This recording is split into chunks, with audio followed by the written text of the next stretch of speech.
তুই আমাকে জড়িয়ে ধরেছিস কেন? তোকে কি বলেছিলাম আমাকে জড়িয়ে ধরার জন্য? সারা রাত মনে হয় তুই আমাকে জড়িয়ে ধরেছিলি, তাই না?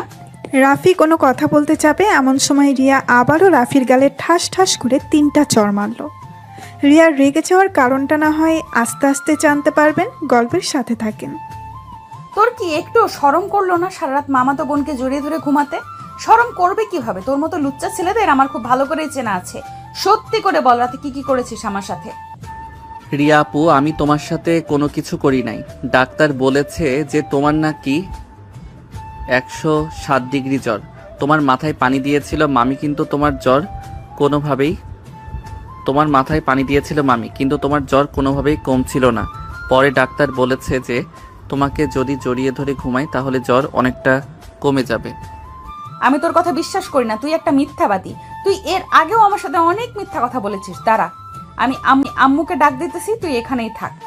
এই বলে রিয়া চলে গেল নিচে, তার আম্মুকে ডাকতে ডাকতে বলতে লাগলো, আম্মু, আম্মু, এইদিকে আসো তাড়াতাড়ি। এই কুত্তাটাকে আমার রুমে ঢুকিয়েছো কেন? তোমাকে না বারণ করেছিলাম সে যাতে এই বাড়িতে আর না আসে, তবুও কেন তাকে এই বাড়িতে আনছো? তুই অসুস্থ দেখে রাফি এই বাড়িতে এসেছে, আর তোর আব্বু বাড়িতে নাই। আমিও তোকে একা বাসায় রেখে বাইরে গিয়ে তোর জন্য ঔষধ আনতে পারতেছি না। এটার জন্য রাফিকে ফোন দিয়ে নিয়ে এসেছি। কেন, রাফি কি করেছে তোর? কোনো কিছু করে নাই। তাকে বলো এই বাড়ি থেকে বের হয়ে যাওয়ার জন্য, আর যাতে এই বাড়িতে না আসে। আমি এখন সুস্থ আছি। যেহেতু তোকে কোনো কিছু করে নাই, তাহলে তাকে বলবো কেন বাড়ি থেকে যাওয়ার জন্য ছেলেটা এত কষ্ট করে এত দূর থেকে এসেছে।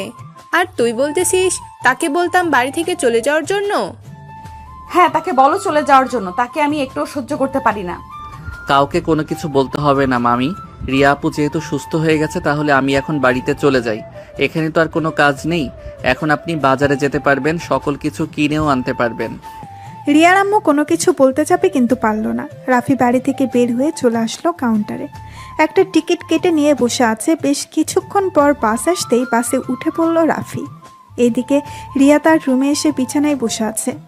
এমন সময় টেবিলের উপরে একটা চিঠি দেখতে পেল। চিঠিটা হাতে নিয়ে রিয়া পড়তে লাগলো। চলুন দেখে আসি চিঠিতে কি লেখা ছিল। রিয়া আপু, সত্যি বলতে কালকে রাতে আমি আপনার সাথে তেমন কোনো কিছুই করি নাই। আপনি যখন জ্বরে কাতরাচ্ছেন তখন আমি আপনাকে জড়িয়ে ধরে ঘুমিয়েছিলাম। এর বাহিরে আমি আর আপনাকে কোনো কিছু করি নাই। আপনি যদি আমাকে ভুল বোঝেন তাহলে ভুল বুঝতে পারেন। আমি আর কোনোদিন আপনাদের বাসায় যাব না। ইতি, আপনার মামাতো ভাই রাফি। রিয়া চিঠিটা পড়ে চিঠিটা ছিঁড়ে ফেলে মনে মনে বলতে লাগলো, সে আমাকে জড়িয়ে ধরে ঘুমিয়েছে, আবার চিঠিতে লিখে গিয়েছে। ওর কত বড় সাহস! দাঁড়া, আমি আর একটু সুস্থ হই, এরপর তোকে দেখতেছি। এইসব মনে মনে বলতেছে রিয়া। এদিকে রাফি চলে আসলো বাসায়। কলিং বেল দিতেই রাফির আম্মু এসে দরজা খুলে দিল। রাফিকে দেখে বলতে লাগলো, কি রে রাফি, তুই না তোর মামাদের বাসায় গিয়েছিলি রিয়াকে দেখার জন্য, আজকে চলে আসলি যে?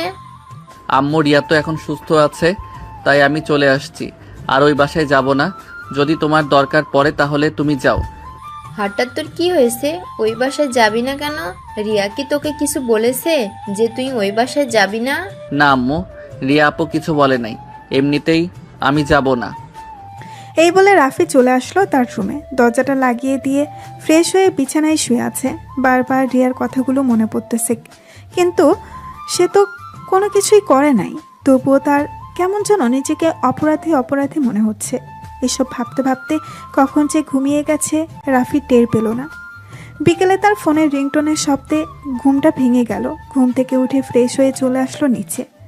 খাওয়া দাওয়া করে চলে গেল 3 রাস্তার মোড়ে। গিয়ে দেখে তার বন্ধু ওরা বসে আছে। রাফিকে দেখে সৌরভ বলতে লাগলো, কিরে, মামার বাসায় গেলি মামাতো বোনকে কি করে আসলি? শুনলাম তো আন্টি বললো যে তোর মামাতো বোন অসুস্থ, এটার জন্যই তুই গিয়েছিস। তুই যাওয়ার পরে মনে হয় তোর মামাতো বোন ভালো হয়ে গেছে, তাই না রে? সৌরভ, তুই একটু চুপ করবি? আমার একদম এসব কথা ভালো লাগতেছে না। ওই মেয়েটার কথা শুনলে আমার গা জ্বলে ওঠে। কেন তোর গা জ্বলে উঠবে কেন? কি করেছে তোর মামাতো বোন যে তোর গা জ্বলে উঠতেছে? নাকি রাতে আবার এটিস পিটিস করেছিস যে সকালে একটু চুম্মাচাটি করে দিয়েছে, এটার জন্য তুই রেগে গিয়েছিস? এটার জন্য আমি রেগে যাই নাই, আমাকে মিথ্যা অপবাদ দিয়েছে। এটার জন্য আমি রেগে তাদের বাসা থেকে চলে এসেছি। আর কোনোদিন তাদের বাসায় যাব না।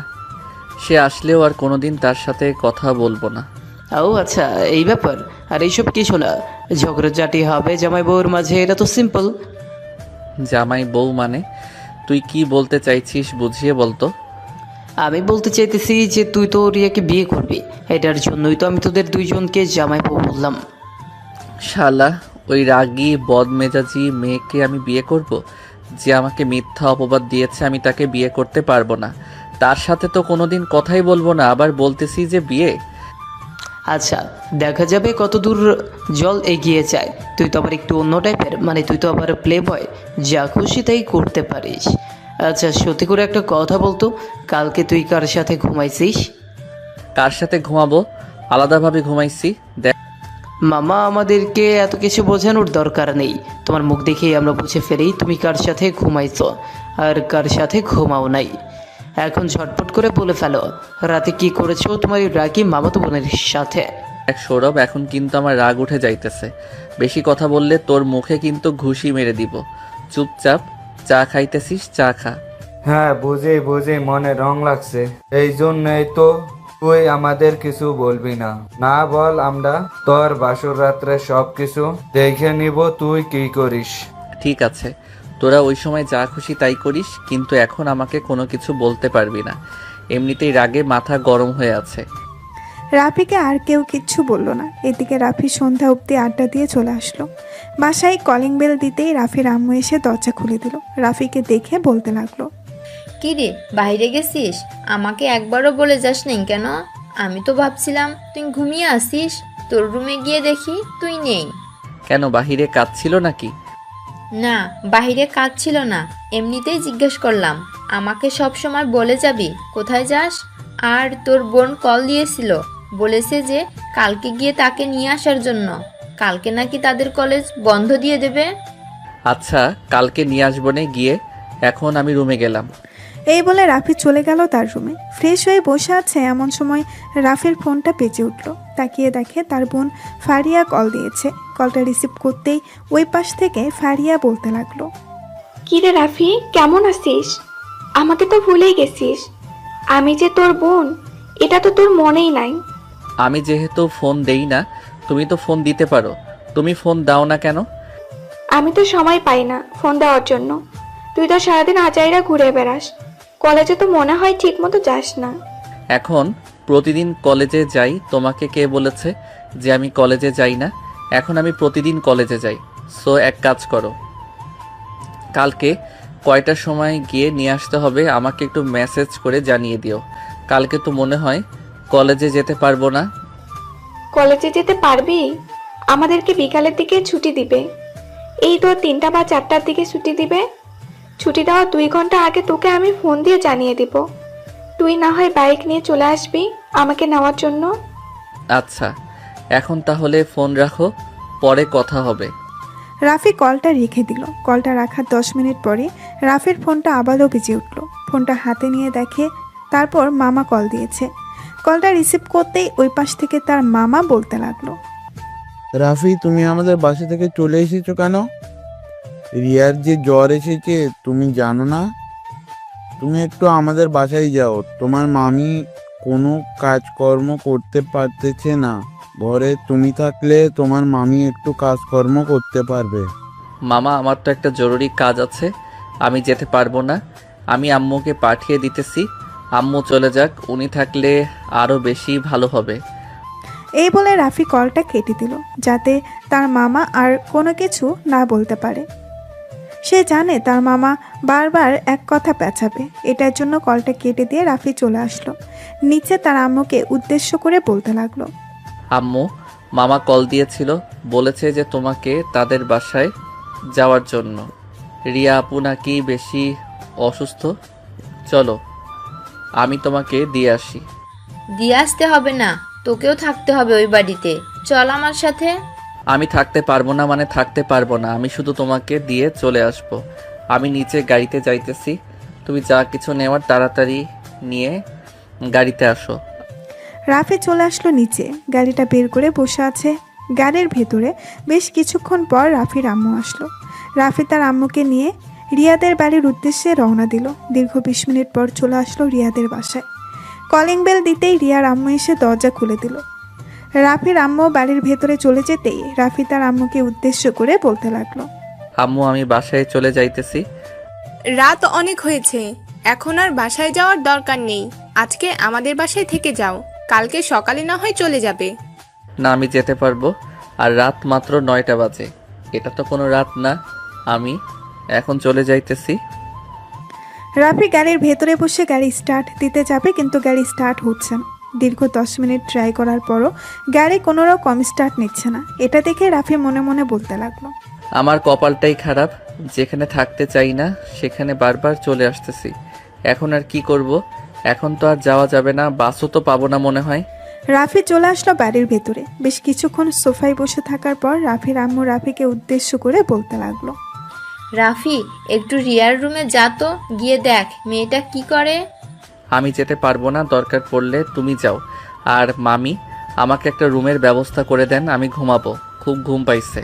কালকে সকালে আবার কলেজে যেতে হবে। ঠিক আছে আসো, তাহলে আমি তোমাকে একটা রুম দেখিয়ে দিতেছি। রিয়ার আম্মু রাফিকে একটা রুম দেখিয়ে দিতেই রাফি রুমের ভেতরে গিয়ে ঘুমের দেশে পাড়ি জমালো। এদিকে রিয়া বসে আছে তার রুমে। এমন সময় রুমের ভেতরে প্রবেশ করলো তার আম্মু আর বলতে লাগলো, পাশের রুমে রাফি আছে, যদি প্রয়োজন হয় তাহলে রাফির রুমে চলে যাস। আর ওষুধ খেয়েছিস তো? হ্যাঁ ওষুধ খেয়েছি। আর তোমাদেরকে কে বারণ করেছিলাম তাকে এই বাড়িতে ঢুকতে না দেওয়ার জন্য? তাহলে ঢুকতে দিয়েছো কেন? আরে তোর মামিকে নিয়ে এসেছে, গাড়িটাও নষ্ট হয়ে গেছে, তাই আর বাড়িতে যেতে পারে নাই। এই বলে রিয়ার আম্মু চলে আসলো নিচে। এইদিকে রিয়া তার রুমে বসে বসে গান শুনতেছে। এমন সময় কি যেন মনে করে চলে আসলো রাফির রুমে।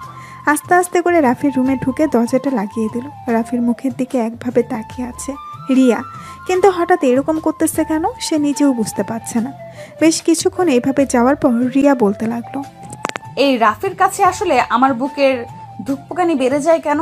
বারবার ওর কাছে আসতে চাই কেন আমার মন? আমি তো তার কাছ থেকে অনেক দূরে থাকতে চাই, আমার তো বয়ফ্রেন্ড আছে, তাহলে আমার এরকম হচ্ছে কেন? না না, আমি কোনোভাবেই রাফির সাথে থাকবো না। এসব বলতে বলতে রিয়া চলে আসলো তার রুমে। বিছানায় শুয়ে শুয়ে তার বয়ফ্রেন্ডের সাথে কথা বলতেছে। বেশ কিছুক্ষণ কথা বলার পর কলটা রেখে ঘুমের দেশে পাড়ি জমালো। পরের দিন সকাল 7টায় রাফি তাড়াতাড়ি ঘুম থেকে উঠে ফ্রেশ হয়ে চলে আসলো নিচে। গাড়িটা ঠিক করে রওনা দিল কলেজের উদ্দেশ্যে। বেশ কিছুক্ষণের মধ্যেই চলে আসলো কলেজে। 5 থেকে 6টা ক্লাস শেষ করে চলে আসলো নিচে। এসে দেখে তার বন্ধুরা বসে আছে। রাফিকে দেখে রাইসা বলতে লাগলো, রাফি তুই কিন্তু এটা একদম ভালো করছিস না। আমি কি তোর মামাতো বোনের চাইতে দেখতে কম সুন্দরী নাকি যে তুই আমাকে পাত্তা দিচ্ছিস না? দেখ রাইসা, তুই আমার বান্ধবী, আমি তোকে সব সময় বান্ধবীর চোখে দেখি। আমি তোর সাথে রিলেশনে যেতে পারবো না। হ্যাঁ জানি জানি, তুই তো ওই মেয়েটাকে ভালোবাসিস। যা, তোর সাথে আর কোনো দিনও কথা বলবো না, এই আমি চলে গেলাম। এই বলে রাইসা ওখান থেকে চলে গেল। এদিকে রাফি মহা বিপদে পড়ে গেল, কারণ রাইসা তাকে সবসময় তার নোট করে দেয়। সে কোনোদিন কলেজে ভর্তি হওয়ার পর কোনো নোট করে নাই। এদিকে রাফি গাছের নিচে চুপচাপ বসে আছে। এমন সময় পেছন থেকে রাইসা এসে রাফির চোখ জোড়া ধরলো। এটা দেখে রাফি বলতে লাগলো, ঠিকই তো রাগ করে চলে গেছিস, কিন্তু এখন তো আবার চলে এসেছিস, কেন এসেছিস সেটা বল। আচ্ছা, তুই বুঝে যাস কি করে? সবসময় তোকে পিছন থেকে এভাবে তোর চোখ ধরি। আমি জানি তুই সব সময় এইভাবে চোখ ধরিস, আর তোর হাতের আঙুলগুলো অনেক ছোট ছোট, তাই স্পষ্ট বোঝা যায় যে তুই। এখন বাহানা না করে বল কি লাগবে তোর। চল ফুচকা খাবো, আজকে কিন্তু ফুচকার বিল তুই দিবি, কোনো বাহানা করতে পারবি না। বাহানা করলে কিন্তু পরে তোকে মাইর খাওয়াবো প্রিন্সিপাল স্যারের হাত দিয়ে। আচ্ছা আচ্ছা চল, তোকে ফুচকা খাইয়ে আনি। তুই ফুচকা খাইতে খাইতে তোর জামাইকে ফকির বানিয়ে ফেলবি। আল্লাহ ভালো জানে তোর কপালে কি রকম জামাই জুটেছে। হ্যাঁ, এটা উনি ছাড়া তো আর কেউ জানে না। চল, এখন বেশি কথা বলবি না, আগে আমাকে ফুচকা খাওয়া, এরপর যত ইচ্ছা তত কথা বল। এই বলে রাফি রাইসাকে নিয়ে চলে আসলো ফুচকার দোকানের সামনে। দুইজন চেয়ারে বসে একে অপরকে ফুচকা খাইয়ে দিতেছে। এদিকে রিয়া রাস্তার একপাশে দাঁড়িয়ে রাফির এই কাণ্ড কারখানা দেখে তার ফোনে একটা ছবি তুলে নিল আর মনে মনে বলতে লাগলো, আজকে মামিকে এই ছবিটা দেখাবো, এরপর বিচার দিব। উনি বলে যে সেই নাকি আমাকে ভালোবাসে, ওর ভালোবাসার গুষ্টি গিলাই, ওর চাইতে আমার বয়ফ্রেন্ড দ্বিগুণ ভালো। এসব বকবক করতে করতে রিয়া ওইখান থেকে চলে আসলো বাসায়। এইদিকে রাফি ফুচকা খাওয়া শেষ করে ওইখান থেকে সোজা চলে আসলো তার বোনের কলেজ হোস্টেলের সামনে। এসে দাঁড়িয়ে আছে। বেশ কিছুক্ষণ পর তার বোন আসলো। রাফি তার বোনকে নিয়ে ওইখান থেকে চলে আসলো বাসায়। কলিং বেল দিতেই রিয়া এসে দরজা খুলে দিল। রাফি রিয়াকে দেখিয়ে বলতে লাগলো, কি ব্যাপার, আপনি এইখানে কি করেন? আপনার তো এখানে থাকার কথা না। হ্যাঁ, আমি এখানে থাকার কথা না, এইখানে এসেছি একটা প্রয়োজনে। আমার কাজ শেষ, তাই আমি এখন চলে যেতেছি। আর তোর বিচার আমি খুব শীঘ্রই করতেছি। বেশিবার বেড়ে গেছিস, তাই না? এই বলে রিয়া দাঁতের দাঁত কিরমিরিয়ে ওইখান থেকে চলে গেল তাদের বাসায়। এদিকে ফারিয়া রাফিকে উদ্দেশ্য করে বলতে লাগলো, কিরে রাফি, তুই রিয়া আপুর সাথে কি করেছিস? উনি ওই রকম করছে কেন তোর সাথে? জানি না গো আপু, আমি তো কোনো কিছুই করি নাই। যদি কোনো কিছু করতাম তাহলে তো তোমাকে সবসময় সব কিছু বলতাম। আচ্ছা, আমি রিয়া আপুর কাছ থেকে জেনে নেবনি তুই কি করেছিস এমন। এখন রুমে যা, গিয়ে ফ্রেশ হয়ে নিচে আয়, খাওয়া দাওয়া করবি। আচ্ছা, আমি ফ্রেশ হয়ে আসতেছি, তুমিও যাও ফ্রেশ হয়ে আসো, একসাথে খাওয়া দাওয়া করব। রাফি, তোর আজকে ঘরে ভাত নেই, তুই আজকে ঘরে খাবার খেতে পারবি না? কেন আম্মু, আমি আবার কি করেছি? ঘরে খাবার খেতে পারবো না কেন? রাফির আম্মুর মুখে এমন কথা শুনে ফারিয়া সিঁড়িতে দাঁড়িয়ে গেল। তার আম্মুর দিকে অবাক দৃষ্টিতে তাকিয়ে ফারিয়া বলতে লাগলো, কি ব্যাপার আম্মু, তুমি রাফিকে খাবার দিবে না কেন? রাফি কি করেছে যে তাকে খাবার দিবে না? কি করেছে এটা না হয় তুই পরে জানতে পারবি। তুই তোর রুমে যা, ফ্রেশ হয়ে এরপর নিচে আয়, আমি খাবার দিতেছি। ফারিয়া ওইখান থেকে চলে গেল তার রুমে। এদিকে রাফি তার রুমে না গিয়ে চলে আসলো বাহিরে। তার বাইক নিয়ে বাড়ি থেকে চলে আসলো। তার বন্ধুদের আড্ডাখানায় এসে দেখে সবাই বসে আছে। হঠাৎ এই সময় রাফিকে দেখে সবাই অবাক হয়ে গেল আর বলতে লাগলো, কিরে রাফি, তুই হঠাৎ এখানে বাসায়? কোনো সমস্যা হয়েছে নাকি? এই সময় তো তুই কখনো বাড়ির বাইরে কি বাড়ির চৌকাঠও পার হয়ে আসিস না। আর বলিস না, রিয়া আপু আম্মুর কাছে কি যেন বলেছে। এখন আম্মু আমাকে বাড়িতে খাবার দিতেছে না। আমি তো কালকে রিয়া আপুর সাথে তেমন কোনো কিছুই করি নাই, না তো তাকে কোনো কিছু বলেছি আর না তো তাকে কোনো কিছু করেছি। সকাল হতেই তো আমি গাড়ি ঠিক করে চলে এসেছি। কলেজে ওনার সাথে তো দেখাও হয় নাই। তাহলে তোর সাথে ওই মেয়েটা এমন করে কেন? ওই মেয়েটার তো বয়ফ্রেন্ড আছে। আমি প্রায় সময় নিমতলা পার্কে গেলে ওইখানে দেখতে পাই তোর মামাতো বোন একটা ছেলেকে নিয়ে ওইখানে বসে কথা বলে, তাও আবার হাতে হাত রেখে। যা ইচ্ছা তাই করুক, তাতে আমার কি। আর আম্মু আব্বুও পাগল হয়ে গেছে ওই মেয়েকে আমার সাথে বিয়ে দেবার জন্য। ওই মেয়ে আমাকে চাইতেছে না, আমি ওই মেয়েকে চাইতেছি না। ওরা যে কেন এরকম করতেছে আমার সাথে বুঝতেছি না এটা। আচ্ছা, আমার সাথে যদি তোর মামাতো বোন রিয়ার সাথে আবার দেখা হয় তাহলে আমি তাকে কিছু প্রশ্ন করবো রে, দেখি সে কি বলে। চল, তোর তো ক্ষুধা লেগেছে, আর আমরাও সবাই ক্যান্টিন থেকে হালকা পাতলা কিছু খেয়েছিলাম।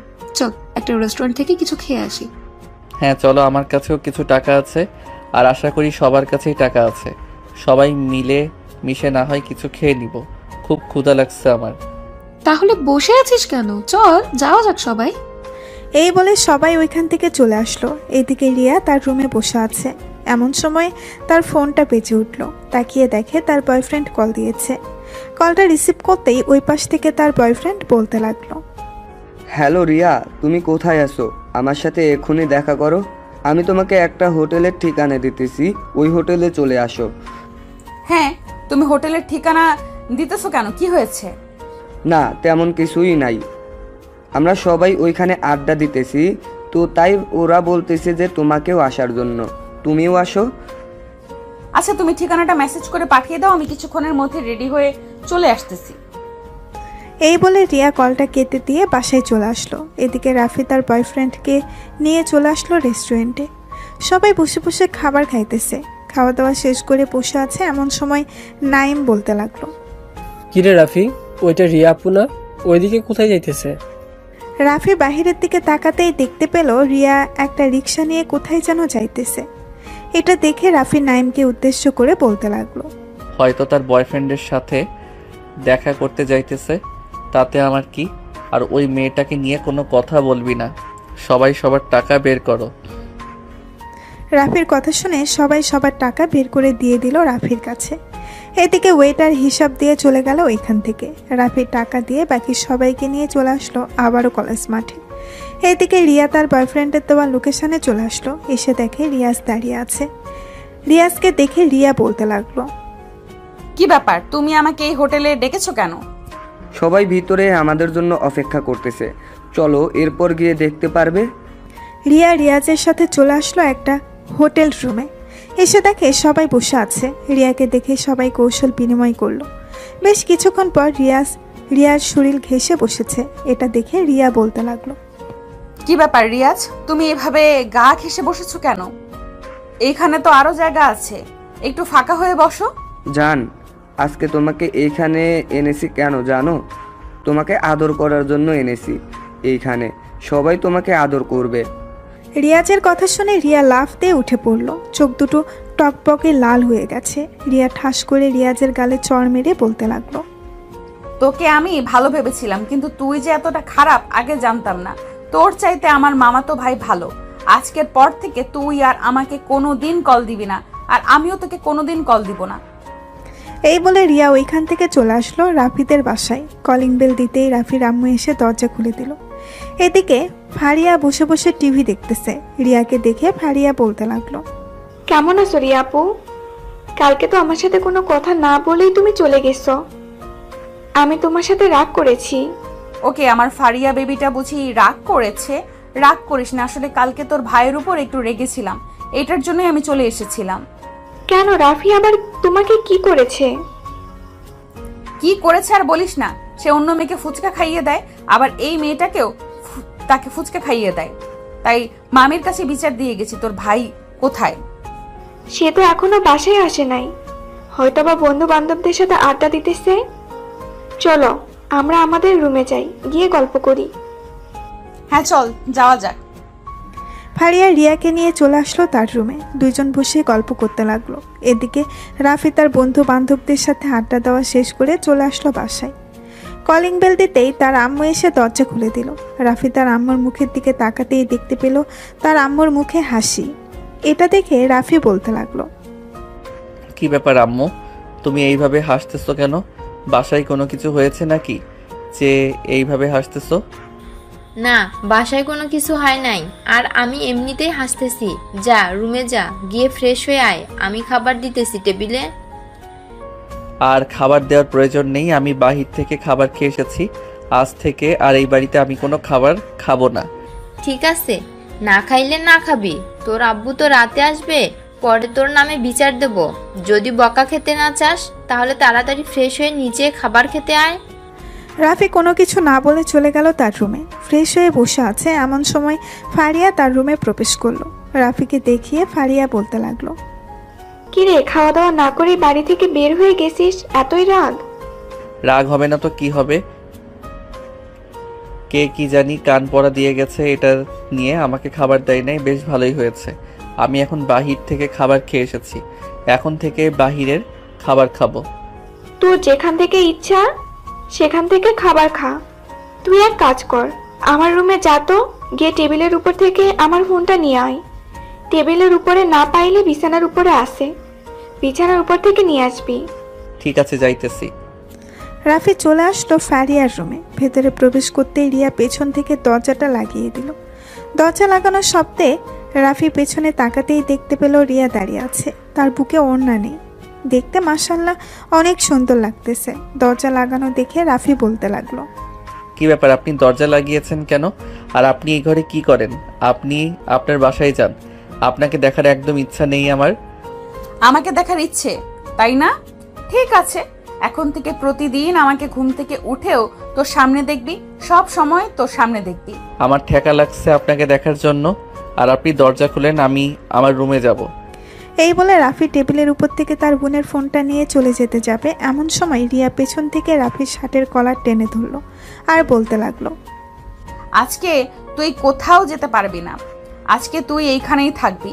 আজকে তোকে আমি আদর করব। দেখেন রিয়া আপু, আমার কিন্তু এসব একদম পছন্দ না। রেগে গেলে কিন্তু পরে কি করব আমি নিজেও জানি না। কি করবি শুনি? হ্যাঁ, কি করবি? এই বলে রিয়া বারবার রাফির শরীরে হাত দিতেছে। এটা দেখে রাফি ঠাস করে রিয়ার দুই গালে দুইটা চড় মেরে দিল আর বলতে লাগলো, বেয়াদব মেয়ে, চলে যা আমার সামনে থেকে, আর কোনোদিন যেন তোকে না দেখি। মামাতো বোন আছিস, মামাতো বোনের মতো থাকবি। বাড়াবাড়ি করলে আরো 2-3টা কানের নিচে লাগিয়ে দিব। এই বলে রাফি চলে আসলো তার রুমে। ফোনটা ফারিয়াকে দিয়ে বসে আছে। ফারিয়া রাফির মুখের দিকে তাকাতেই দেখতে পেল রাফির রাগে পুরো মুখ লাল হয়ে গেছে। এটা দেখে বলতে লাগলো, কি রে রাফি, কি হয়েছে? তোর মুখে এভাবে লাল হয়ে আছে কেন? রিয়া আপু কি তোকে কিছু করেছে? একদম চুপ, কোনো কথা বলবে না। ওই মেয়েকে এই বাড়িতে জায়গা দিয়েছে কে? ওই মেয়েকে গিয়ে বলো আমাদের বাড়িতে যেতে, আর কোনোদিন যেন না আসে। ফারিয়া কোনো কিছু বলতে যাবে এমন সময় রিয়া রাফির রুমে প্রবেশ করে রাফির উপর ঝাঁপিয়ে পড়ল। রাফিকে বিছানায় ধাক্কা দিয়ে ফেলে দিয়ে রাফির ঠোঁটচোরা কামড়ে ধরল। রাফি বারবার রিয়াকে সরানোর চেষ্টা করতেছে, কিন্তু পারতেছে না। এদিকে ফারিয়া তো হাঁ করে তাকিয়ে আছে দুইজনের দিকে, কি বলবে বুঝে উঠতে পারতেছে না। বেশ কিছুক্ষণ পর রিয়া বলতে লাগলো, আমাকে 2টা চর মারছস, মাত্র তো শুনলাম। আমাকে 2টা চর মারছস, মাত্র তো শুরু করলাম। আরো কত কিছু করব, তুই শুধু রেডি থাকিস। রাতে আবার আসতেছি, রেডি থাকিস তুই। তোর এমন অবস্থা করব না তো তুই কোনো কথা বলতে পারবি না। ঠিক আছে, দেখা যাইবে। আমার রুমে ত্রিসীমানাও যেন আসতে পারবে না। এই বলে রিয়া ওখান থেকে চলে গেল তাদের বাসায়। এদিকে ফারিয়া রাফির দিকে হাঁ করে তাকিয়ে আছে। এটা দেখে রাফি রেগে গিয়ে বলতে লাগলো, মেয়েটা যখন আমার উপরে উঠেছিল তখন তুমি কি বাধা দিতে পারো নাই? বাধা দিলে কি হতো? আমি কি আর জানতাম এরকম একটা পরিস্থিতি হবে? জানলে তো আরো আগেই বাধা দিতাম। হ্যাঁ জানি, দুইজন প্ল্যান করেছো, তা না হলে তো বাধা দিতে তুমি। কাল থেকে আমি এই বাড়িতে থাকবো না, যেখানে ইচ্ছা সেখানে থাকবো, দরকার পড়লে রাস্তায় থাকবো, তবুও এই বাড়িতে আসবো না। তোমাদের জ্বালায় আমি অতিষ্ঠ হয়ে যাইতেছি। এই বলে রাফি চলে গেল ওয়াশরুমে। এদিকে ফারিয়া রাফির রুমে বসে না থেকে চলে আসলো। নিচে এসে দেখে তার আম্মু কাজ করতেছে। তার আম্মুকে উদ্দেশ্য করে ফারিয়া বলতে লাগলো, আম্মু, তোমরা কি ধরে নিয়েছো যে রাফির সাথে রিয়ার বিয়ে দিবে, নাকি একবারে পাকা কথা বলে ফেলেছো? তাদের বিয়ের পাকা কথা তো আগে থেকেই বলা আছে। কেন, কি হয়েছে? রাফি কিছু বলেছে নাকি? না, কিছু বলেই নাই। তবে তাদেরকে না করে দাও, না হলে কিন্তু রাফি রিয়া আপুকে কখন কি করে বসে তার কোনো ঠিক নেই। কেন হঠাৎ তুই এই কথা বলতেছিস কেন? রিয়া কিছু করেছে নাকি রাফিকে? আমি তো জানি না তাদের দুজনের মাঝে কি হয়েছে, তবে রিয়া আপুকে নাকি রাফি চর মারছে, 2 গালে 2টা। পরে রিয়া আপু রাফির উপর ঝাঁপিয়ে পড়েছিল। ও আচ্ছা, এটা কোনো ব্যাপার না, আস্তে আস্তে দেখবি সবকিছু ঠিক হয়ে যাবে। না আম্মু, কোনো কিছুই ঠিক হবে না। তোমাকে যেটা বলেছি সেটা করো, না হলে কিন্তু রাফি এ বাড়ি থেকে বের হয়ে যাবে। পরে কিন্তু তাকে আর খুঁজে পাওয়া যাবে না। সময় আসলে ঠিকই দেখতে পারবি। আর সে এই বাড়ি থেকে বের হয়ে কোথায় যাবে? যেখানেই যাক না কেন তাকে বের করে ফেলবে তোর আব্বু। তুই এত চিন্তা করিস না, যা তুই রুমে যা। ফারিয়া আর কিছু না বলে চলে আসলো উপরে তার রুমে। এদিকে রাফি আয়নার সামনে দাঁড়িয়ে দেখে তার ঠোঁট কেটে গেছে, আবার মুখে বিভিন্ন জায়গায় নখের আঁচড়ের দাগ। এটা দেখে রাফি মনে মনে বলতে লাগলো, একটা রাক্ষসী হয়ে গেছে, যার উপর পারে তার উপরে ঝাঁপিয়ে পড়ে। তুই তোর বয়ফ্রেন্ডের উপর ঝাঁপিয়ে পড়তে পারিস না, আমার উপরে ঝাঁপিয়ে পড়িস কেন? রাক্ষসী একটা। আজকে রাতে তুই যদি আসিস তাহলে আমি তোর অবস্থা খারাপ করে দিব। এইসব বলতেছে আর রিয়াকে বকা দিতেছে রাফি। এইদিকে রিয়া চলে আসলো তাদের বাসার সামনে। কলিং বেল দিতেই তার আম্মু এসে দরজা খুলে দিল। রিয়ার মুখের দিকে তাকাতেই দেখতে পেল তার গাল দুটো ভীষণ ফুলে গেছে। এটা দেখে তার আম্মু বলতে লাগলো, কি রে রিয়া, তোর গাল কিভাবে ফুলে গেছে? কেন, কোনো পোকা কামড় দিয়েছে নাকি? না, কোনো পোকা কামড় দেই নাই। রাফি আমার 2 গালে কামড় মারছে। আমি অন্যায় করেছি এটার জন্য। আর আজ থেকে আমি রাফিদের বাসায় থাকবো। আমার সকল কিছু গোছগাছ করে দাও, আমি সন্ধ্যায় তাদের বাসায় চলে যাব। দেখ, ছেলেটাকে এইভাবে জ্বালানো ঠিক হবে না। তুই খুব ভালো করেই জানিস ছেলেটা এমনিতেই অনেক রাগী, সাথে তুইও অনেক রাগী। যেটা বলিস সেটাই করিস। তোমাকে যেটা বলেছি সেটা করো। আমার সকল কিছু গুছিয়ে দাও। আমি আজ থেকে এই বাড়িতে থাকবো মানে এই বাড়িতেই থাকবো। তুমি এই বলে রিয়া চলে আসলো তার রুমে। ফ্রেশ হয়ে বসে আছে। বেশ কিছুক্ষণ পর তার আম্মু এসে সকল কিছু গুছগাছ করে দিল। সব কিছু গুছগাছ করে দেওয়ার পর বলতে লাগলো, দেখ, রাফির ওপর কিন্তু বেশি অত্যাচার করবি না। বেশি অত্যাচার করলে কিন্তু রাফি পরে রেগে যাবে। পরে কি করবে তা কিন্তু আমরা নিজেরাও জানি না। কোনো চিন্তা করো না, সে রেগে গিয়ে কোথায় যাবে, তার তো আমাকে বিয়ে করতেই হবে। এসব কথা বলতেছে রিয়া। এমন সময় তার ফোনটা বেজে উঠল। তাকিয়ে দেখে রিয়াজ কল দিয়েছে। কলটা রিসিভ করে রিয়া বলতে লাগলো, এই কুত্তার বাচ্চা, ফোন দিয়েছিস কেন? আমি তোকে না বলে এসেছি আমাকে ফোন দিবি না, তোর সাথে আমার কোনো সম্পর্ক নেই। আজকের পর থেকে যদি তুই আমাকে ফোন দিস তাহলে কিন্তু ড্রাগসের মামলায় তোকে জেলের ভিতরে ঢুকিয়ে দিব। আমার চাচা কিন্তু এই এলাকার ওসি। সরি রিয়া, প্লিজ তুমি আবার আমার কাছে ফিরে আসো। আমি আর কোনোদিন এরকম করব না। প্লিজ আবার আমার কাছে ফিরে আসো। আমি যেখান থেকে একবার চলে আসি ওইখানে বারবার যাই না, সো আমাকে নিয়ে আশা করিস না। আজকের পর থেকে তুই যদি ফোন দিস তাহলে বুঝতেই পারছিস কি হতে পারে। এই বলে রিয়া কলটা কেটে দিয়ে তার নাম্বারটা ব্ল্যাক লিস্টে রেখে দিল। সন্ধ্যায় রিয়া চলে আসলো রাফিদের বাসায়। কলিং বেল দিতেই ফারিয়া এসে দরজা খুলে দিল। রিয়ার সাথে ব্যাগপত্র দেখে ফারিয়া অবাক হয়ে বলতে লাগলো, কি ব্যাপার আপু, তুমি কি সত্যি সত্যি চলে এসেছো? কেন, তুমি দেখতেছো না আমার হাতে যে লাগেজ? তার মানে আমি সত্যিই চলে এসেছি। এখন থেকে তোমার ভাইকে এমন জ্বালানি জ্বালাবো, তোমার ভাইয়া শুধু জ্বলবে আর পুড়বে। ঠিক আছে, দেখা যাবে কতটুকু চালাতে পারো আর কতটুকু পুরাতে পারো। এই বলে ফারিয়া রিয়াকে নিয়ে চলে আসলো বাড়ির ভেতরে। এদিকে রাফি বসে বসে টিভি দেখতেছে। বেশ কিছুক্ষণ পর রিয়া রাফির কোলে এসে বসে পড়ল। এটা দেখে রাফি রিয়াকে ধাক্কা মেরে নিচে ফেলে দিল আর বলতে লাগলো, এই মেয়ে, তোর কি লজ্জা শরম নেই একটুও? লজ্জা শরম থাকলে কি বারবার তোমার কাছে আসতাম? লজ্জা শরম নেই, এটার জন্য তো চলে আসতেছি। জানেমান এমন করো না, আমাকে কাছে টেনে নাও। আয়, তোকে কাছে টেনে নিতেছি। এই বলে রাফি সোফা থেকে উঠে রিয়াকে নিচে নিয়ে উঠিয়ে ঠাস করে রিয়ার দুই গালে আবার দুইটা চড় মেরে দিয়ে বলতে লাগলো, ঠাস ঠাস, তোর কি একটু শরম নেই? পর পুরুষের সাথে এইভাবে ঘষাঘষি করিস, আর কোনোদিন যদি দেখি আমার সাথে এমন করেছিস, লাথি মেরে ঘর থেকে বের করে দিব। মামাতো বোনের মতো থাকবি। এই বলে রাফি ওইখান থেকে চলে আসলো তার রুমে। বিছানায় শুয়ে আছে রাফি, অন্যদিকে রিয়া বসে আছে সোফায়। এমন সময় রাফির আম্মু এসে বলতে লাগলো, রিয়া, রাফি কিন্তু অনেকটা রেগে আছে তোর উপর। এইভাবে আর তাকে জ্বালাতন করিস না। কয়েকটা দিন যাক, এরপর জ্বালাতন করিস। এখন রুমে যা, গিয়ে ফ্রেশ হয়ে আয়, রাত হয়েছে অনেক। রিয়া চলে আসলো রুমে। ফ্রেশ হয়ে বিছানায় বসে মনে মনে বলতে লাগলো, আমার গালে চড় মারছস চারটা, এইটার জন্য তো শাস্তি পেতেই হবে তোকে। আজকে রাতে তোকে এমন শাস্তি দিব, তুই আমাকে চিনিস না আমি কতটা রাগী। এসব মনে মনে ভাবতেছে রিয়া। এমন সময় তার রুমের ভেতরে প্রবেশ করলো ফারিয়া আর বলতে লাগলো, আম্মু ডাকতেছে খাবার খাওয়ার জন্য, তুমি নিচে যাও, আমি ভাইয়াকে নিয়ে আসতেছি। ঠিক আছে, আমি নিচে যাইতেছি, তুমি তোমার ভাইকে নিয়ে আসো। রিয়া চলে গেল নিচে। এদিকে ফারিয়া তার রাফির রুম দেখে রাফি শুয়ে শুয়ে গান শুনতেছে। রাফিকে উদ্দেশ্য করে বলতে লাগলো, ভাইয়া, আব্বু ডাকতেছে খাবার খাওয়ার জন্য, নিচে আসো তাড়াতাড়ি, না হলে কিন্তু আব্বু রেগে যাবে। রেগে গেলে তো খুব ভালো করেই জানো, আব্বু কি বলতে পারে তোমাকে।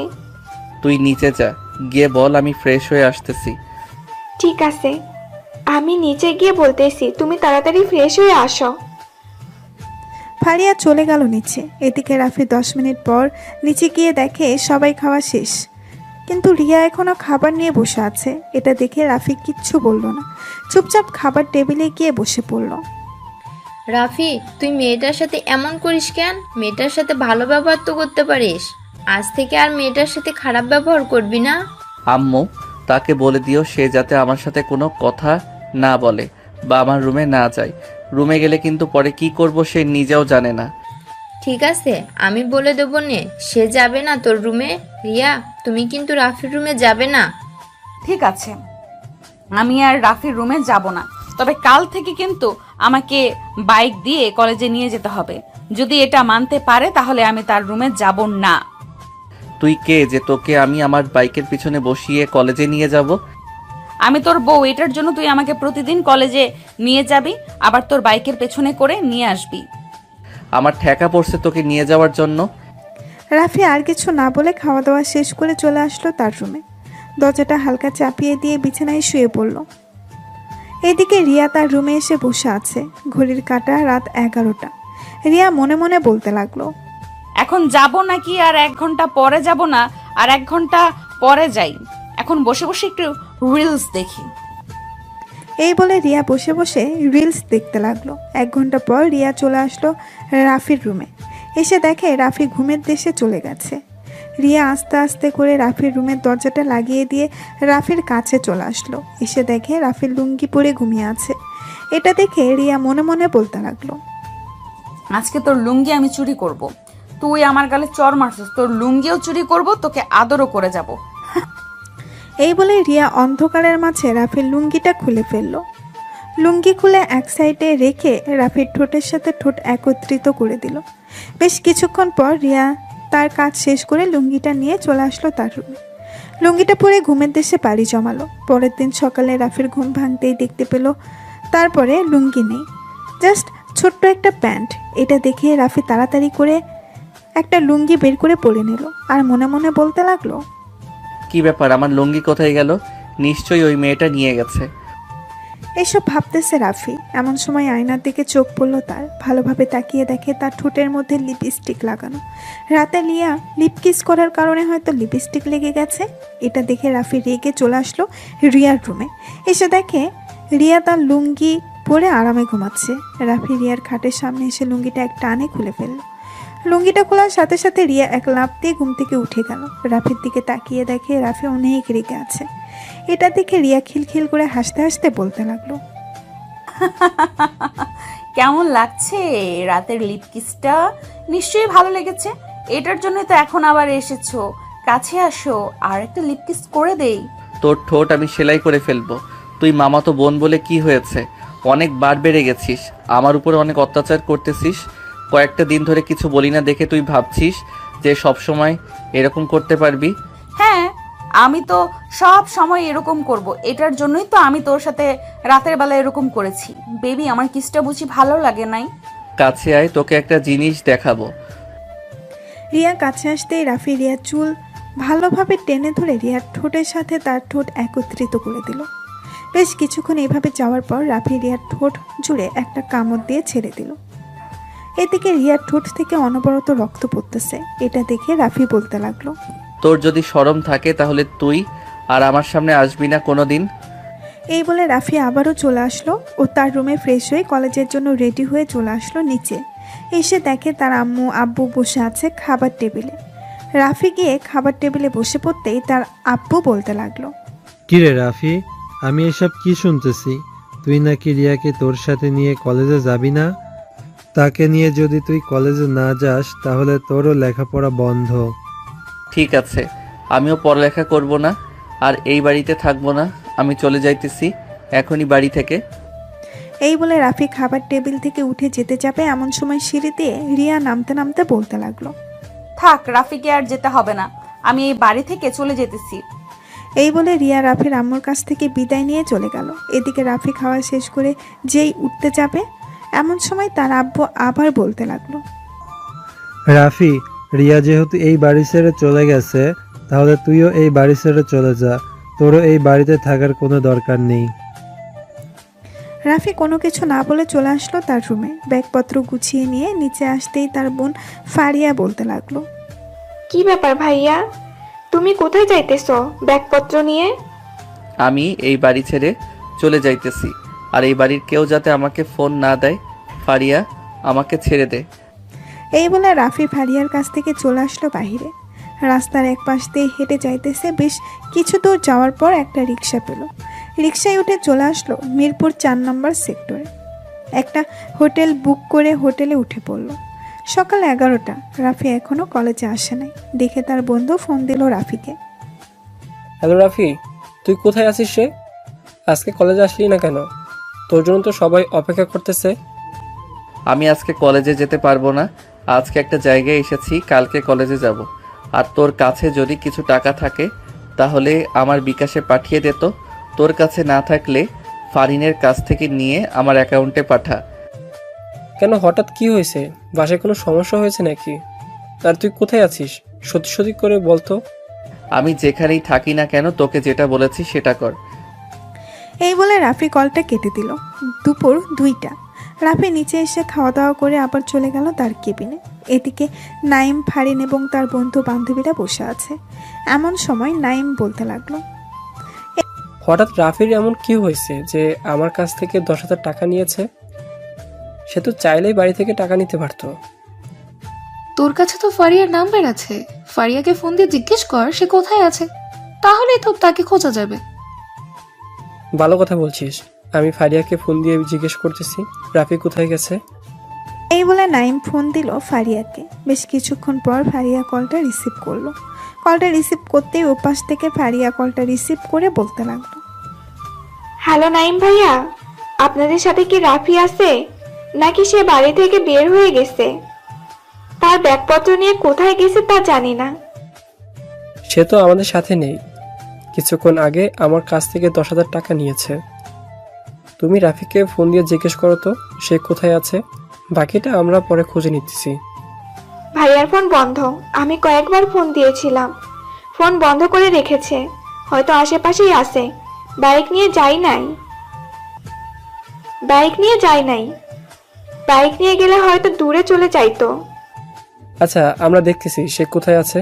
রাফিকে নিয়ে চিন্তা করো না, রাফিকে খুঁজে বের করে ফেলবো। এই বলে নাইম কলটা কেটে দিল। কলটা কেটে দিয়ে ফোন দিল রাফিকে, কিন্তু রাফির ফোন বন্ধ। বেশ কয়েকবার ট্রাই করার পরেও কল রিসিভ করলো না, বারবার বন্ধ বলল। এমন সময় ফারিন বলতে লাগলো, নাইম আমার এক বড় ভাই, পুলিশে চাকরি করে। আমি তাকে ফোন দিয়ে বলছি যে এই নাম্বারের লোকেশনটা কোথায় আছে বের করে দেওয়ার জন্য, দেখি উনি বের করে দিতে পারে কিনা। দেরি করতেছিস কেন তুই? তাড়াতাড়ি ফোন দিয়ে দেখ সে কোথায় আছে। বাড়ি থেকে বের হয়ে গেছে আর আমাদেরকে একবারও জানাই নাই। আমাদেরকে জানালে কি আমাদের বাড়িতে নিয়ে যাইতাম না? এসব হাজারো কথা বলতেছে নাইম। এইদিকে ফারিন ফোন দিল তার এক বড় ভাইকে, যে পুলিশে চাকরি করে। বেশ কিছুক্ষণ পর রাফির লোকেশনটা বের করে ফেললো। বের করার পর নাইম এবং বাকি সবাই চলে আসলো হোটেলে। রিসেপশনে রাফির রুম নাম্বারটা জেনে চলে আসলো রাফির রুমের সামনে। দরজায় নক করতেই রাফি এসে দরজা খুললো। সবাইকে দেখে বলতে লাগলো, কিরে, তোরা জানিস কিভাবে যে আমি এখানে আছি? শালা, বাড়ি থেকে বের হয়ে আসছিস, আমাদেরকে একবারও জানালি না কেন?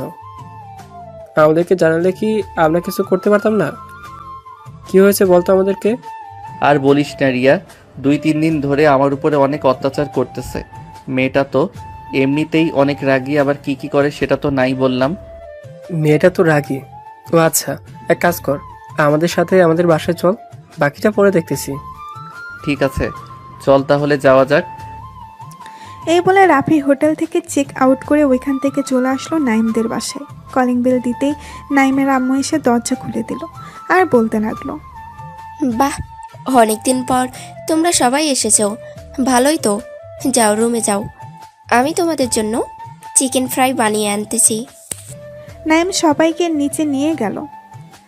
সবাইকে নিয়ে চলে গেল তার রুমে। সবাই বসে কথা বলতেছে। এমন সময় ফারিন রাফিকে উদ্দেশ্য করে বলতে লাগলো, রাফি, আমার মাথায় একটা আইডিয়া আছে। যদি এই আইডিয়া অনুযায়ী কাজ করা যায় তাহলে ধরে নে রিয়া তোকে আর বিরক্ত করবে না। তাড়াতাড়ি বল কি কি করতে হবে, বাকিটা আমি বুঝে নিতেছি। তাহলে সবাই শোন, আমি বলছি। আমি রাফির বউ সেজে তাদের বাসায় যাব। একমাত্র ফারিয়া আমাকে চেনে, আর কেউ আমাকে চেনে না ওই বাসায়। রাফি, তুই সবার সাথে আমার পরিচয় করিয়ে দিবি। সবাইকে বলবি যে এটা তোর বউ, মানে আমি তোর বউ, এটা পরিচয় করিয়ে দিবি।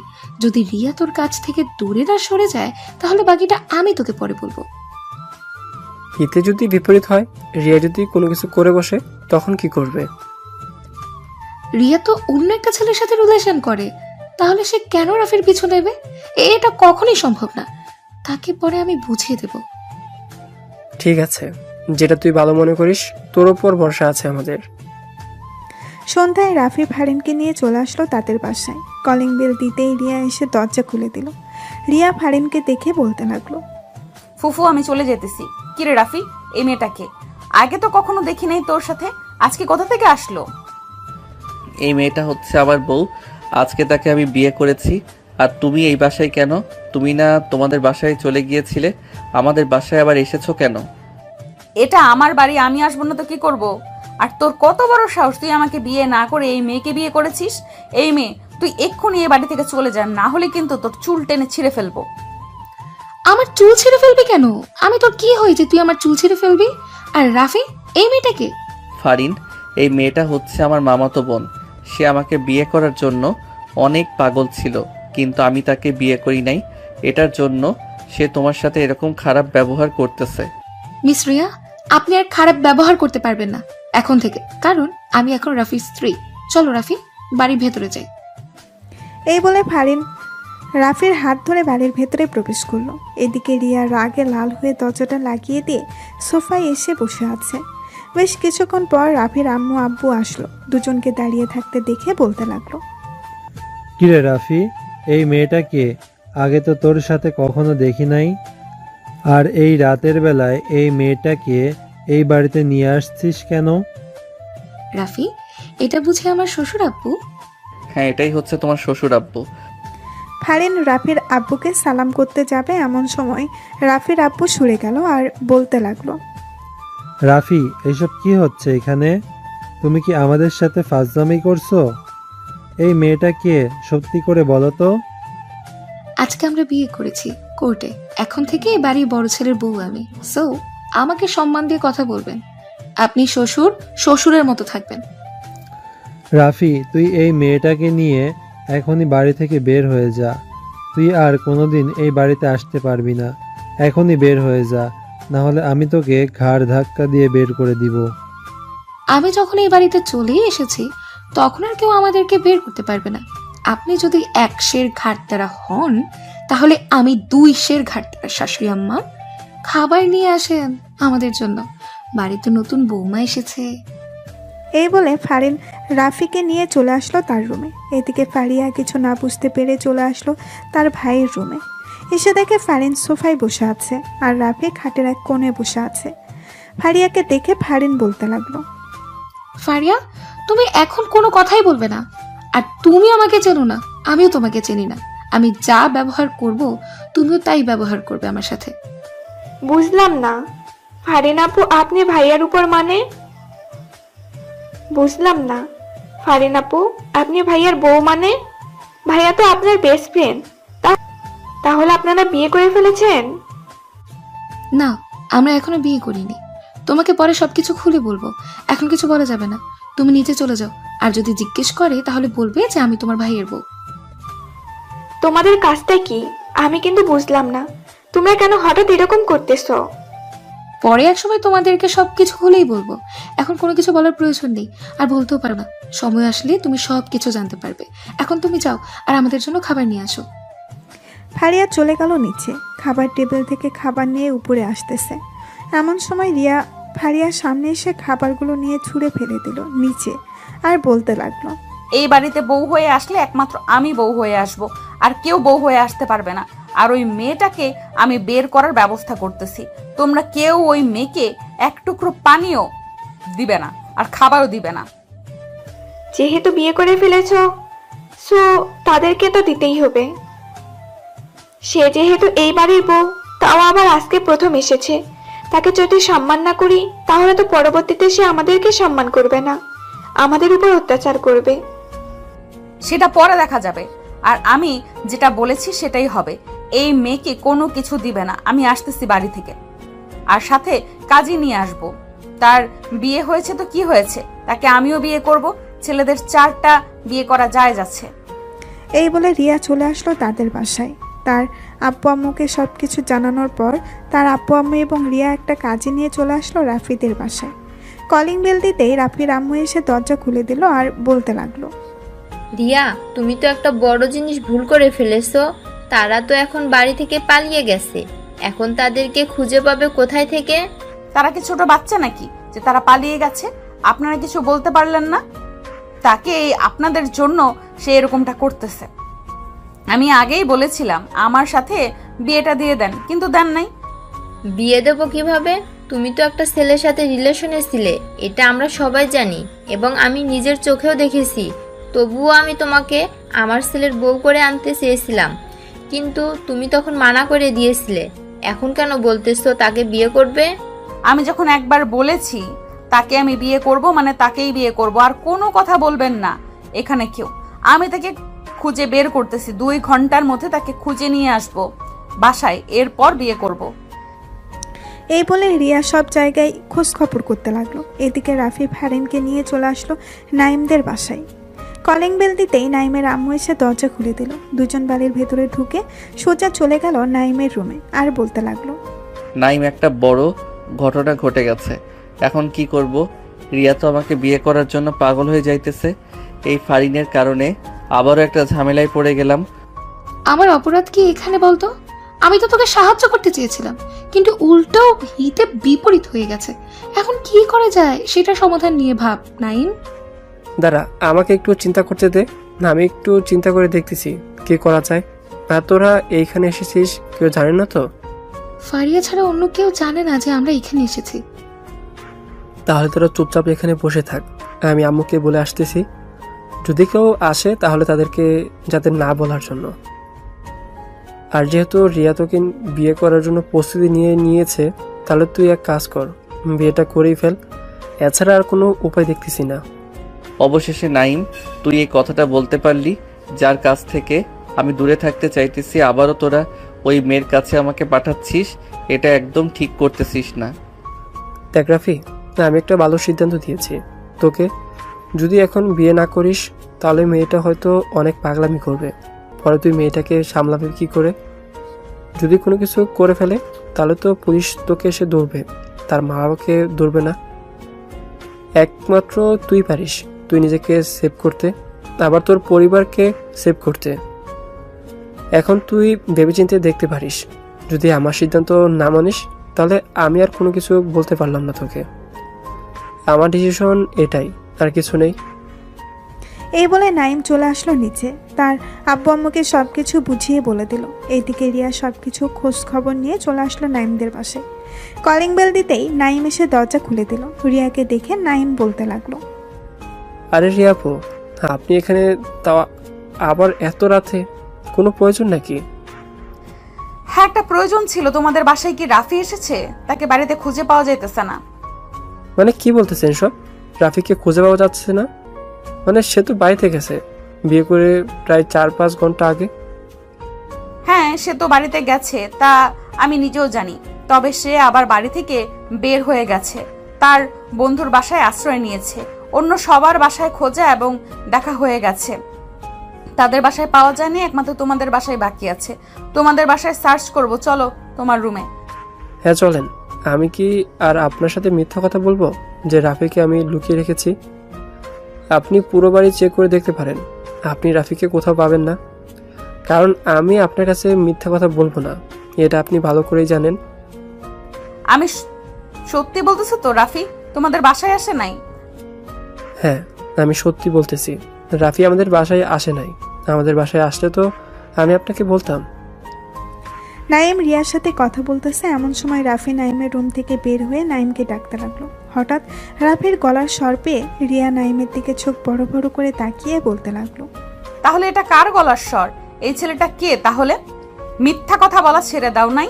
আজকের মতো তোমাকে মাফ করে দিলাম, আর আমার সাথে যেতে হবে তোমাকে। রাফিদের বাসায় আজকে আমাদের বিয়ে হবে। তার তো বিয়ে হয়ে গেছে, তাহলে আবার বিয়ে হবে কার সাথে? তার বিয়ে হয়েছে তো কি হয়েছে, আবার বিয়ে হবে। আমার সাথে ইসলামের দৃষ্টিতে তো 4 বিয়ে করা যায় যাচ্ছে ছেলেদের। সো সে 2টা বিয়ে করবে, আরো 2টা বিয়ে বাকি থাকবে। ঠিক আছে, চলেন তাহলে। রিয়া চলে আসলো রাফির কাছে। রাফির কান ধরে টেনে নিয়ে যেতে যাবে, এমন সময় পেছন থেকে ফারিন বলে উঠল, রিয়া আপু, আপনাকে একটা কথা বলছি, কিছু মনে করবেন না। রাফির সাথে আমার বিয়ে হয়নি। আমি আপনাকে দূর করার জন্য রাফির সাথে বিয়ে করার নাটক করেছিলাম, কিন্তু আপনি রাফির জন্য এতটা পাগল হয়ে গেছেন, আর কি বলবো, সত্যিটাই বলে গেলাম। তার মানে তোমার সাথে বিয়ে হয় নাই রাফির? না, আমার সাথে বিয়ে হয়নি। রাফির বিয়ে হলে তো আমি ওই বাড়িতেই থাকতাম। ওই বাড়ি থেকে চলে এসেছি, সো আপনি বুঝতেই পারছেন যে বিয়ে হয়নি।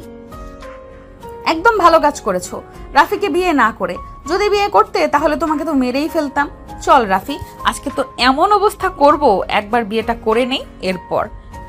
এই বলে রিয়া রাফিকে নিয়ে চলে আসলো রাফিদের বাসায়। কলিং বেল দিতেই রাফির আম্মু এসে দরজা খুলে দিল। দুজন বাড়ির ভেতরে আসতেই কাজী সাহেব বলে উঠল, ওনাকে মনে হয় জোর করে বিয়ে করা হচ্ছে। জোর করে বিয়ে করা হলে কিন্তু এই বিয়ে জায়েজ হয় না, আর আমিও বিয়ে দিতে পারবো না জোর করে বিয়ে দিলে। টাকলা কাজী, আর একটা কথা বলবি তোর টাক মাথা কিন্তু ফাটিয়ে ফেলবো। চুপচাপ বিয়ে করিয়ে দিয়ে তোর টাকা নিয়ে চলে যা।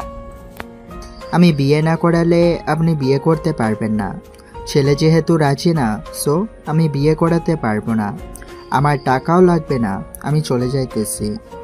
কাজী সাহেব চলে যেতে যাবে এমন সময় রাফি কাজী সাহেবকে বলতে লাগলো, কাজী সাহেব বিয়েটা পড়িয়ে দিয়ে যান, না হলে এই মেয়েটা আমাকে মেরেই ফেলবে। আমি এই বিয়েতে রাজি আছি, আপনি বিয়েটা পড়িয়ে দিয়ে যান। রাফির কথা শুনে কাজী সাহেব বিয়েটা পড়িয়ে দিয়ে চলে গেল এখান থেকে বাসায়। রাত 11টা, সবাই খাওয়া দাওয়া করে বসে আছে এমন সময় ফারিয়া বলতে লাগলো, বিয়ে তো করেই ফেলেছো ভাইয়া, তাহলে তোমরা রুমে যাও, রাত অনেক হয়েছে। এখন রুমে যাব না, এখন আমি টিভি দেখব। আমার রুমে যাওয়ার এখন মুড নেই। যখন মুড আসবে তখন রুমে যাব আমি। তোকে 15 মিনিট সময় দিলাম, 15 মিনিটের ভেতরে তুই রুমে আসবি। আমি রুমে যাইতেছি। এই বলে রিয়া চলে গেল রাফির রুমে। দরজাটা হালকাভাবে চাপিয়ে দিয়ে শাড়ি পরতে লাগলো। হালকা মেকআপ, হালকা ঠোঁটের লিপস্টিক, জাস্ট ওয়াও, দেখতে মাশাআল্লাহ অনেক সুন্দর লাগতেছে রিয়াকে। এদিকে রাফি পড়ে গেল বেশ চিন্তায়। সে যদি 15 মিনিট পর না যায় তাহলে তো তার খবর করে ছাড়বে। মেয়েটা তো এমনিতেই অনেক রাগী। এইসব ভাবতে ভাবতে রাফি দেওয়াল ঘড়ির দিকে চোখ পড়তেই দেখতে পেল প্রায় 13 মিনিট হয়ে গেছে। সোফা থেকে উঠে চলে যেতে চাপে এমন সময় ফারিয়া বলতে লাগলো, কি ব্যাপার ভাইয়া, এখন কি তোমার রুমে যাওয়ার মুড হয়েছে? হ্যাঁ, এখন তো যেতেই হবে। আর মাত্র 1.5 মিনিট বাকি আছে, তাড়াতাড়ি যাই, না হলে পরে আমার কবর দিয়ে ফেলবে। এই বলে রাফি তাড়াতাড়ি করে চলে আসলো তার রুমের সামনে। দরজা ঠেলে ভেতরে ঢুকতেই বিছানার উপরে রিয়া বসা দেখে একটু নড়ে চড়ে উঠল। রাফি ভালোভাবে দরজাটা লাগিয়ে দিয়ে সোফায় এসে বসে পড়তেই রিয়া রাগী গলায় বলতে লাগলো, কিরে, তোকে কি সোফায় গিয়ে বসতে বলেছিলাম? চুপচাপ আমার কাছে আয়, না হলে কিন্তু মায়ের একটাও মাটিতে পড়বে না, সব তোর উপরে পড়বে। রিয়ার এরকম রাগী গলার স্বর শুনে তাড়াতাড়ি করে চলে আসলো রিয়ার কাছে। বিছানায় বসে রিয়ার ঘুমটা উঠাতেই দেখতে পেল রিয়াকে। রাফি হাঁ করে তাকিয়ে আছে রিয়ার দিকে। এটা দেখে রিয়া বলতে লাগলো। এই বলে রিয়া যেই শুয়ে পড়তে যাবে এমন সময় রিয়া রাফিকে লাথি মেরে বিছানা থেকে ফেলে দিল নিচে আর বলতে লাগলো, কিরে, এইভাবে কি দেখতেছিস? আমাকে পছন্দ হয় নাই নাকি? পছন্দ না হলে বলতে পারিস, আমি আরো সুন্দরভাবে সেজে আসবো। আর সুন্দরভাবে সেজে আসার দরকার নেই, এমনিতে অনেক সুন্দর লাগতেছে। আর আপনি এখন ঘুমিয়ে পড়েন, আমিও এখন ঘুমাই। রাত অনেক হয়েছে, কালকে আবার কলেজে যেতে হবে। কাল থেকে আর কলেজে যেতে পারবি না, আর কোনো মেয়েদের সাথে আড্ডাও দিতে পারবি না।